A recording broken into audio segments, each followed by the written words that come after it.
itu tahu-tahu bencinya sama Pak Lurah itu luar biasa. Tahu-tahu tanpa sebab. Tapi akhirnya orang kampung anggap dia orang gila. Ya. Jadi kalau ngomong udah enggak. Tidak cuma itu. Pernah sampai membawa belati. Ya, enggak tahu sebabnya apa, mungkin punya keyakinan Pak Lurahnya ganggu atau gimana. Kebetulan rumahnya cuma beres gitu. Itu dihadang Pak Lurah datang itu dengan membawa belati gitu. Padahal anak perempuan.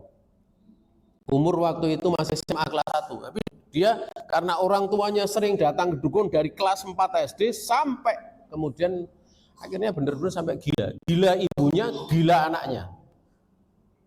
Ya. Padahal dulu sebelum datang ke dukun itu dia pedagang di pasar. Ya, suaminya pegawai.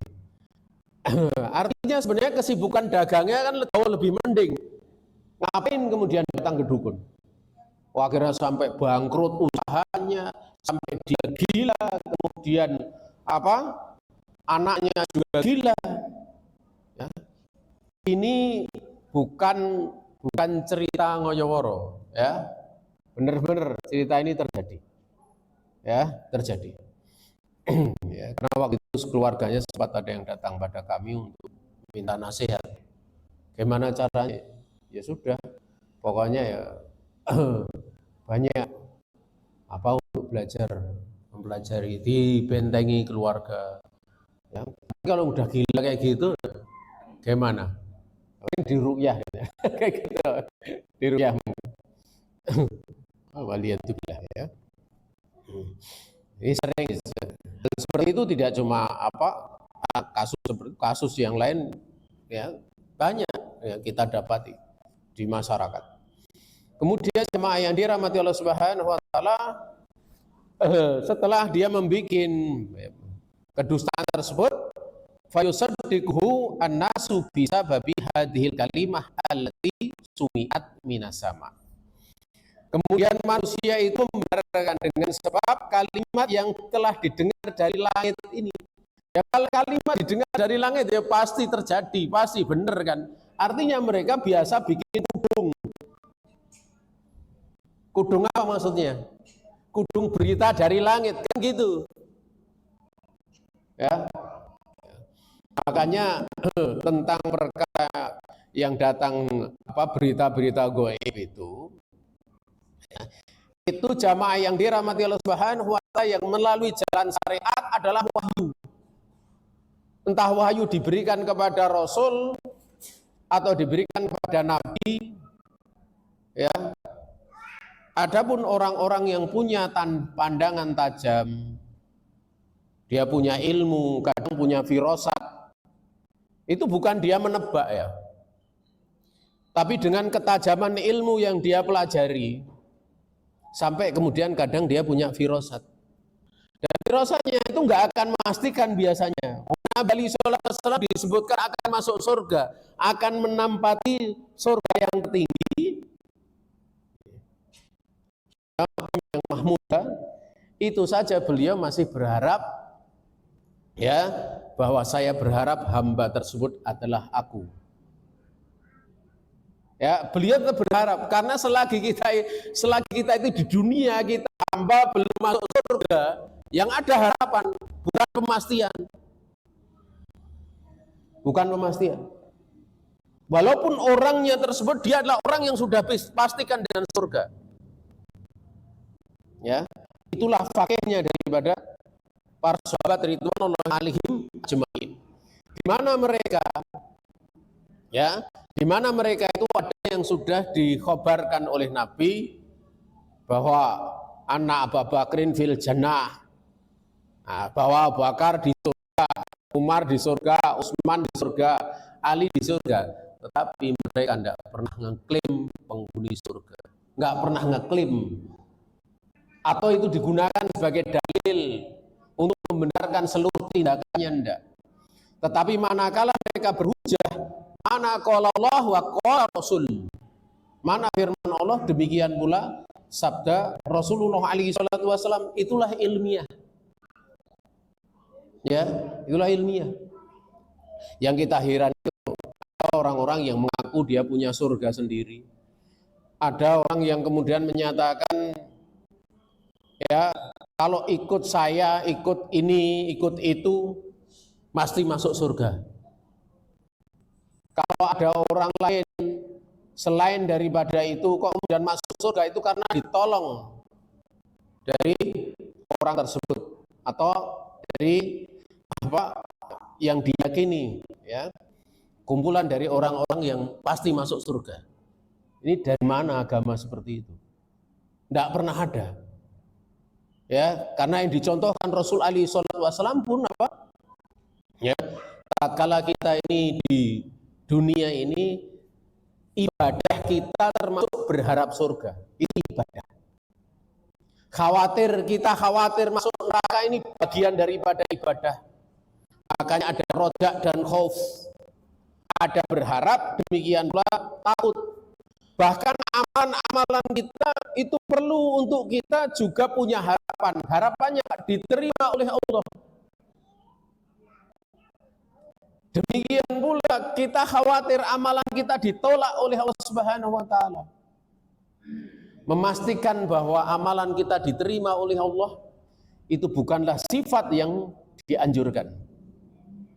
Berapa ada kisah dalam riwayat yang panjang itu, yang dia berani menyatakan, saya berjihad karena Engkau wahai Allah. Saya bersedekah karena Engkau wahai Allah Subhanahu wa taala. Saya mengajarkan Al-Qur'an karena Engkau wahai Allah Subhanahu wa taala. Tapi semuanya dikatakan oleh Allah, kamu dusta. Kamu berjihad supaya dikatakan kamu pemberani.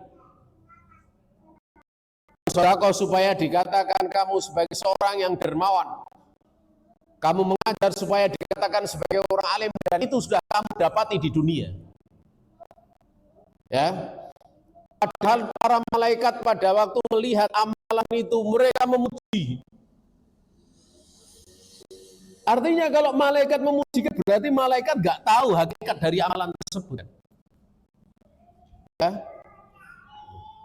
Makanya jamaah yang dirahmati Allah Subhanahu wa taala, kita itu walaupun punya amal sebaik apapun, yang ada cuma kita berharap diterima, itu saja. Tidak bisa memastikan itu diterima. Kalau memastikan, ente siapa gitu loh? Apakah ente Allah yang menerima? Kan enggak gitu loh. Ya, justru tatkala diterangkan oleh para ulama, tatkala kita yakin sebuah amalan itu ikhlas, misalnya kita meyakini amalan ikhlas, itu butuh keikhlasan setelahnya. Butuh keikhlasan lagi. Karena ini sudah terhamparkan pada apa? Hal yang tidak selayaknya. Ujian seperti itu. Ya, ujian yang seperti itu. Kemudian jamaah yang dirahmati Allah Subhanahu wa taala, fal kahin huwa alladhi yukhbirun nasa anil mughayyabati bisababi annahu yas'alu asyayatina. Dukun itu dia adalah orang yang mengkabarkan kepada manusia tentang perkara-perkara gaib dengan sebab bahwa dia bisa seperti itu karena sebabnya dia bertanya kepada setan, kemudian setan mengkhabarkan kepadanya tentang perkara-perkara gaibah. Ya, perkara-perkara, misalnya satu contoh, al-sa'il masruqah wal mafkudah. Kalau ada barang yang dicuri atau barang hilang, tanya di mana. Ya, itu salah satunya. Kalau ada orang, oh barangmu di sana, itu amalan dukun itu. Ada tanda dukun, ada. Ya, tanda-tanda dukun.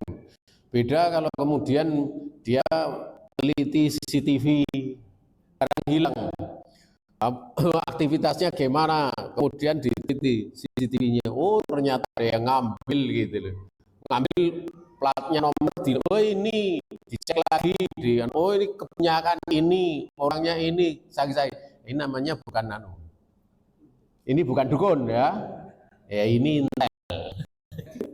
Enggak apa-apa seperti itu, enggak apa-apa. Kalau seperti itu malah enggak ada masalah, karena dia pakai ilmu, pakai sebab yang Allah jadikan padanya sebab gitu loh. Tapi kalau dukun tanpa seperti itu, cuma meneng baik sedikit, oh di sana gitu loh. Ya, langsung tahu. Dan jamaah yang dirahmati Allah Subhanahu wa taala, karena begitu cintanya kepada dunia itu kadang ya. Orang itu karena saking cintanya kepada dunia kadang sudah tidak mempertimbangkan akidah. Karena wis digulai ra ketemu-temu, barangnya dianggap berharga padahal cuma cincin. Saya sebenarnya mau mengatakan seekor cincin gitu. Seekor satu sebenarnya, cincin itu satu, seekor itu ihana gitu. Kok yo nganti seekor cincin hilang, kok nganti takon karo dukun, berarti keremuk gitu. Berarti nilainya itu mungkin ini ada sejarahnya. Ini dulu adalah peristiwa gimana saya melamar istri saya, sehingga kalau hilang khawatir nanti cintanya juga akan hilang gitu ya. Akhirnya apa? Hanya karena seperti itu ya, kecintaan yang berlebih itu kadang bisa menjadikan karena tanya itu Israel terakhir ketemu koncone, kowe takono dukun kono takono wong pinter kae, padahal wong goblok gitu loh. Ya, kan wong dukun dikatakan orang pinter ya. Ya. Padahal goblok gitu.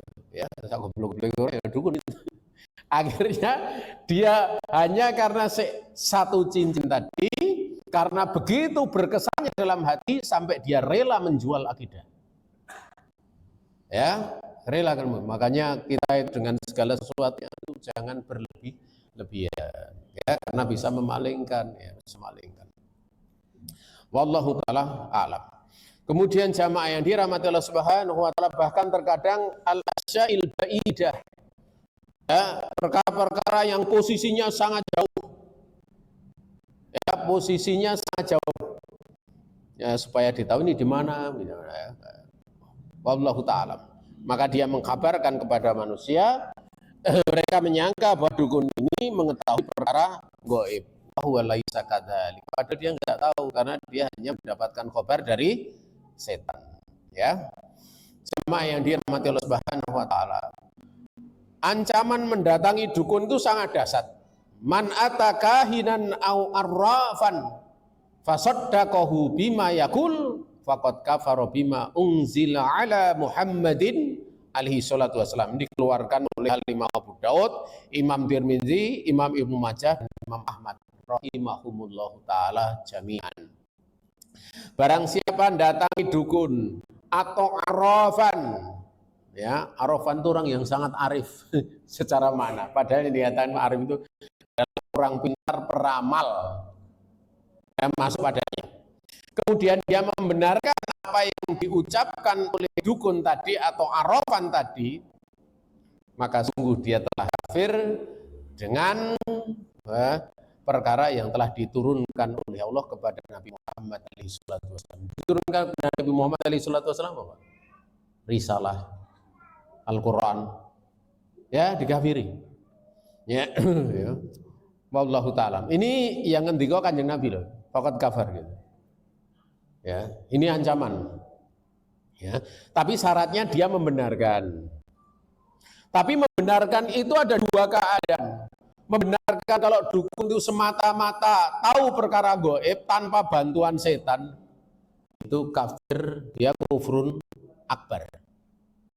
Tapi kalau dia itu didatangi yakin benar ucapannya karena dia punya teman-teman setan yang mengkabarkan, ya, sehingga dengan setan itu dia bisa mengkabarkan, itu terangkan oleh para ulama termasuk kufurnya kufur asghar. Tapi mau kufur asghar itu kufur akan diampuni oleh Allah Subhanahu wa taala. Hanya kalau kufur akbar kekal, kalau enggak kufur akbar, kalau kufur asghar enggak kekal. Itu saja bedanya. Ya. Sehingga jamaah yang dirahmati Allah Subhanahu wa taala penting. Itu kalau membenarkan keadaannya ada dua. Tapi kalau kemudian ya, dia hanya sekedar mendatangi saja, kemudian coba-coba tidak ada kepentingannya, takon dah gitu. Itu hukumnya haram. Ya, hukumnya haram. Kenapa? Karena menghamparkan dirinya pada fitnah. Tidak selayaknya seperti itu. Ya, makanya kebiasaan dari itu kadang yang ramalan-ramalan gaib itu sekarang sudah nggak ada dukunnya sebenarnya, tapi tersebar di mana-mana. Itu ramalan bintang. Mana dukunnya ramalan bintang? Kan tidak ada kan? cuma rubrik pengisi rubriknya itu. Tapi kemudian yang baca bisa terpengaruh, oh hari ini rezekinya lancar, ya. Urusan asmara begini. Ternyata kadang ya, karena sudah kebaca kadang mikir, hari ini saya sama istri saya kok begini-begini. Kok bodoh ya? Nah, kayak gitu. Akhirnya lama-lama membenarkan.